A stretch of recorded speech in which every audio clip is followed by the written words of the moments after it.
Okay, again, we're going to start with the SAT strategy session. Keep in mind again that these questions are going to pop up on your quizzes, and that they are all I'm going to do is just pretty much take questions I know I put in your SAT strategy session, maybe change some numbers around and give you options on your answers. But again, this question here says for I is equal to square root of -1, what is the sum of this and that? Now here's the thing, and again, questions like this do it all the time, where they give you something to either verify what you know or confuse you, because we've never really seen that I is a negative square root or square root of -1. Some of us might have, some of us might not have. But here's the point I'm thinking about. If it's a multiple choice question and you're lost, look at the answers and see what might be happening. And what I see when I look at this and the answers is that it seems as if I'm literally just taking this and putting them together to get -1. And so I don't even think that this information here is important, because all I'm really doing is combining like terms, which is what we are learning to do in this or actually in the last unit or last test. So 7 and -8 make -1. 3i and 9i, because that is a plus. Remember, you don't multiply them, but 3i and 9i make 12i, and your answer is A. Not a hard question, just looks tough. It's going to look tough, but again, what you have to learn today, or what my point was today, was just if you look at a question that's confusing and the question's still confusing, look at your answers and try to get an idea on what they might be doing to get you there. Today we're going to look at the second day of finding a combination. We're going to take it to combinations that have values of different signs. Remember, yesterday we dealt with things that were the same. Keep in mind that when two numbers of differing signs are multiplied, that the product is negative. Remember that if you took 6 times -5 or -6 times +5, that your answer is negative because the signs are different. And so that's going to come into play today. This is the first indicator that the signs are different. Yesterday we saw combinations like these, to where we said numbers that multiply to be 18 and add to be -9. The fact that it was 18 meant the signs were the same, and because they added to make -9, we put negatives on every part of the list, if you remember.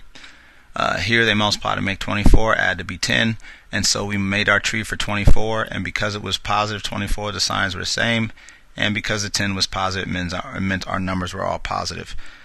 So again, notice that numbers all multiply to be positive numbers, and it told us that the signs were the same, and so we knew either they were both going to be positive as this one, or that they were both going to be negative over here. Today what we are going to see is problems that look like this. Notice the immediate difference, and this is where your experience is going to help you out for the rest of the unit. The difference here is that it does not multiply to make 40, it multiplies to make -40 and adds to make +3. This one here multiplies to make -28 and adds to make -12, and so it adds something to it that kind of throws it off. These problems tell us a bit about the numbers. Again, notice that the first problem multiplies to be a negative. That tells us that the signs are different. And again, that's what we're going to kind of talk about today when we work. But notice, excuse me, that the second clue is that they add to make a positive value. I told you if it multiplies to make a negative that the signs are different, but what this tells me is that the bigger number must be positive. Excuse me again. I think I'm going to have to drink some water. The second problem begins the same way. The values multiply to be a negative as well, and so we know the signs are different. But because they add to a negative number, we know the bigger number must be negative. Okay?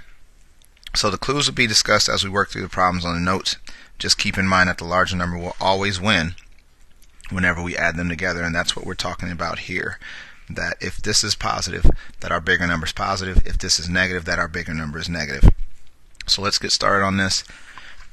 And I'll try not to cough through the whole notes, but I cannot make any promises. This is hard.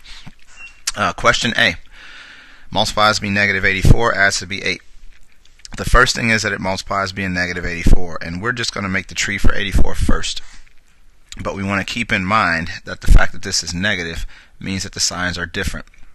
And so we will make our tree for 84, which is 1 and 84, and just like yesterday, we'll get our calculator out and complete the whole tree, even though some of you might be good enough now not to have to complete the whole tree, because you are starting to see what the numbers are doing ahead of time. And if you are able to do that, you do not need to complete the whole tree. But for me doing the notes, I want to make sure you understand that the factor tree is the most important part.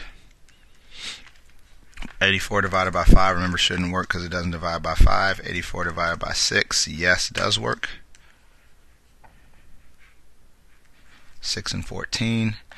84 divided by 7 is 12.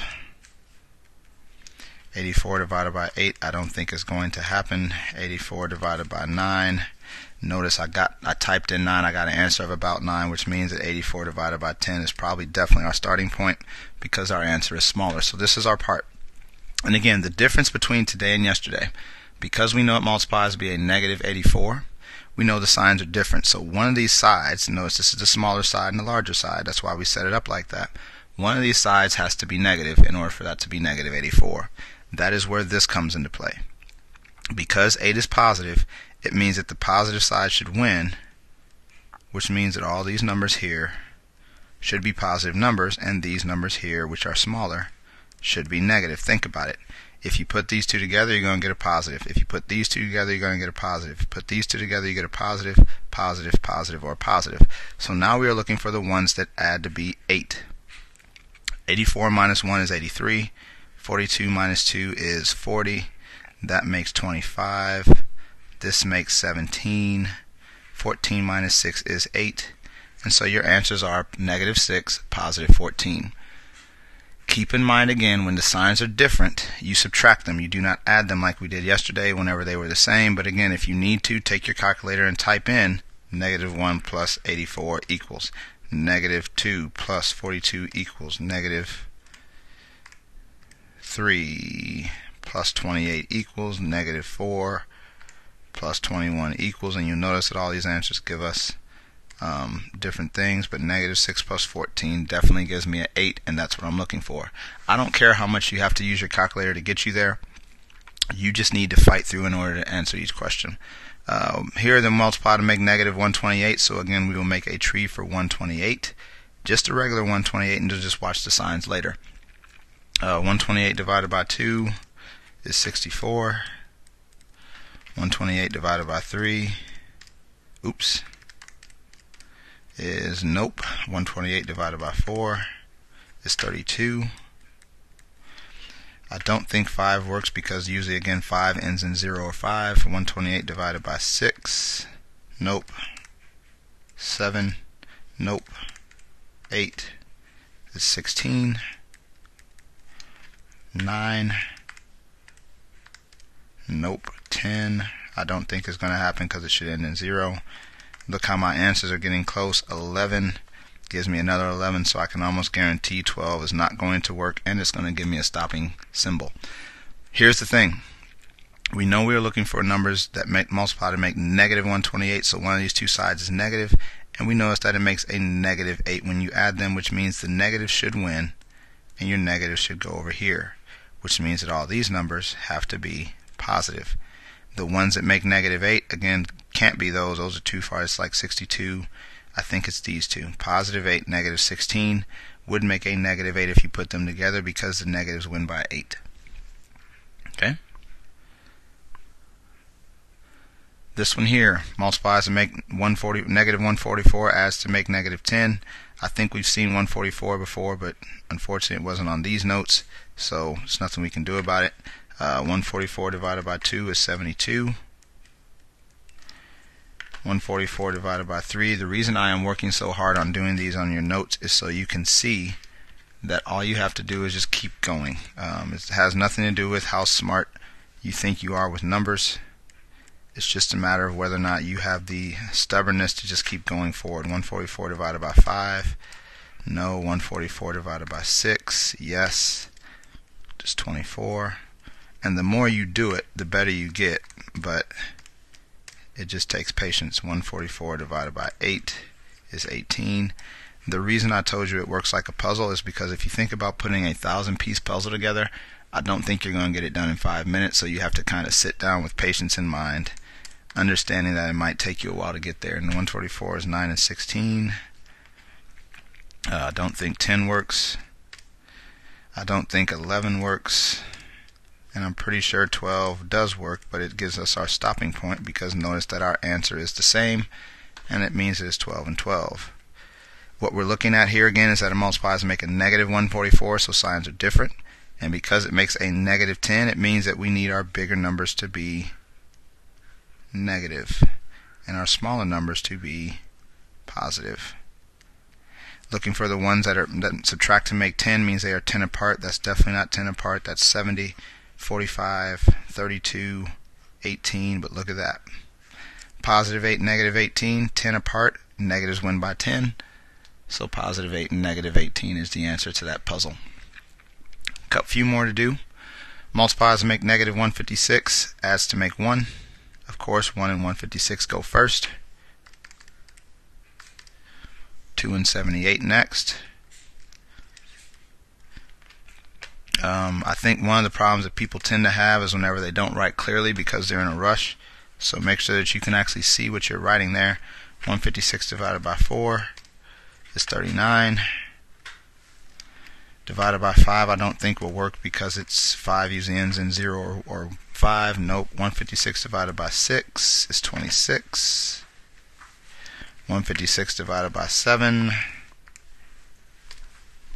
is nothing. 156 divided by 8 does not work. 156 divided by 9, nope. 156 divided by 10, no, because it should end in a 0.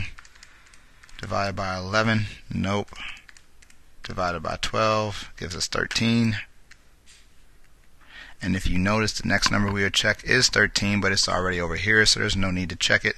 Plus, if you keep in mind, dividing by 13 tells me I should have stopped anyway because the answer is smaller. And this is supposed to be our small side. The fact is we know it multiplies to make negative 156, so the signs are different. The second thing is we know it adds to make a positive 1, which means that our big side here is positive, and our small side therefore is going to be negative. And whenever it adds to make 1, adds to make 1, it means that they have to be 1 apart whenever the signs are different. So you can get rid of all those because these are the two that are actually 1 apart from each other. So negative 12, positive 13 are the two numbers that we are looking for. E multiplies to make negative 102, adds to make 11, so we will make a tree for 102. Of course we know 1 times 102 works, so we check 2. 102 divided by 2 is 51. 102 divided by 3 is 34. 102 divided by 4, no. Divided by 5 again shouldn't work. Divided by 6 is 17. Again, if you're good enough to see the answers before you finish the tree, that works also. Divided by 7, nope. Divided by 8, nope. Divided by 9, no, but notice that our answers are getting close. Divided by 10 gives us 10 point something, and because that number is the same, it means I guarantee 11 is going to be way too big because we get an answer of 9 something, so this is our tree. Next, we recognize that since it makes a negative 102, the signs are different, but because it makes a positive 11, that the big side is positive and the small side must be negative. We are looking for two numbers that are 11 apart from each other, and those numbers are, of course, not these, but they are negative 6 and positive 17. And the very last one, again, don't let the number scare you. 224 is the number. 1 and 224, of course, is the first combination.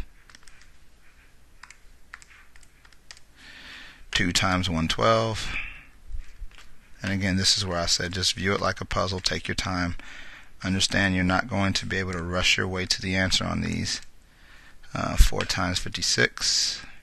I'm going to kick in my common sense here and learn that 5 only goes in when that ends in 5 or 0, so I'm not going to check 5. Instead, I'm going to check 6, and nope. 7 is 32. 8 is 28. 9, nope. 10, I'm not going to check because remember, if it's divisible by 10, it should end in 0. 11, no. 12, nope. 13, nope. 14, make 16. 15 gives us, hey, that looks like a stopping point because the answer we have is 14, and because it's smaller, it means that we can stop and go back to our list. Again, it multiplies to make a negative, so the signs are different, and because it adds to make a negative, it means the bigger side is negative and our smaller side is positive. And we are looking for the ones that are 2 apart. Of course, it's not all these. The answer is these two, where it's positive 14, negative 16. The 16 wins by 2, and that is your answer. I'll stress again that it's important for you to practice well to get a grasp on this information. In all honesty, is the toughest part of this unit. If you get a solid understanding of how it works, it will set you up for a nice ending to the semester. Keep in mind this is the last test of the quarter, so it would allow you to be able to relax knowing that you'll do well enough to earn a solid grade on the test, which will help you out for the semester. So now please go ahead and log into MathXL and begin working on the assignment named Factor Intro 2. Again, this is like a worksheet, and I need you to turn in on a separate sheet of paper. If you give me a couple of answers on the sheet of paper, I'm not going to give you a 0, but it means you're probably not doing what you need to do, and you probably won't be able to ask me for a lot of help later. So make sure that you are doing what you need to do today. Get as many as you can done. Work hard so you do not run the risk of falling behind before we even begin working on the chapter. We will actually start working on factoring next week, which is Monday. But this week is, again, just to kind of give us a good foundation on what the steps are that's necessary to factor. So good luck on this.